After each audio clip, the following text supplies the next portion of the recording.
என்ன பூ வீடியோவே போடல, ஆஃபர்லாம் முடிஞ்சான்னு கேட்டீங்க. ஆமா, அந்த சோக்கர் ஆஃபர் வந்து இவ்வளவு பேர் எங்களுக்கு சப்போர்ட் பண்ணுவீங்கன்னு நாங்க எக்ஸ்பெக்ட் பண்ணவே இல்லை. அவ்வளோ ஆர்டர்ஸ் எங்களால அது வந்து எனக்கு வந்து பூ இருக்க சோக்கர் எல்லாம் முடிச்சு போச்சு. அந்த அளவுக்கு ஒரு ஆஃபர். ரொம்ப நன்றி இந்த மாதிரி சப்போர்ட் பண்றதுக்கு. அக்கா இன்னொரு பேர் அக்கா, நீங்க போற சோக்கர் மட்டும் எங்களுக்கு பிடிக்காதுக்கா, நீங்க போற ஆரம்லாம் எங்களுக்கு ரொம்ப பிடிக்கும், அதை ஒரு ஆஃபரா போடுங்கன்னு சொன்னீங்க.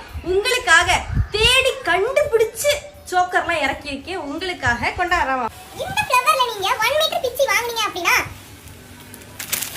இந்த சூப்பரான ஆரம் எல்லாமே உங்களுக்கு ஃப்ரீயா கிடைக்கும். இப்போ நான் ஆட் பண்ணிருக்க ஆரம் இதுல ஒண்ணு. ஆனா இதே உங்களுக்கு வேணும் அப்படின்னா கிடைக்க வாய்ப்பு இல்லை. ஏன்னா இல்ல நமக்கு கொஞ்சம் ஸ்டாக் ஆயிட்டு இருக்கும். நிறைய நியூ ஸ்டாக் எல்லாம் பாருங்களேன். அப்படியே ஒரு கோல்ட் மாதிரியே செம்மையா இருக்கு பாருங்க. இங்க இதுதான் ஜூம் பண்ணி இதெல்லாம் பாருங்க. இது பார்த்தோட எனக்கு ஆசையா இருந்துச்சு. எல்லாமே பாத்தீங்கன்னா பிரீமியம் குவாலிட்டி. எல்லாமே பிரீமியம். மேக்ஸிமம் 600 700க்கு மேல ஒவ்வொரு சாக்கோட பிரைஸும் இருக்கு. நம்ம கொடுக்கறத பெஸ்டா கொடுக்கணும் அப்படின்றதுக்காக நம்ம அம்முக்குட்டிக்காக நாங்க வெளியூர்ல இருந்து இறக்கி இருக்கோம்.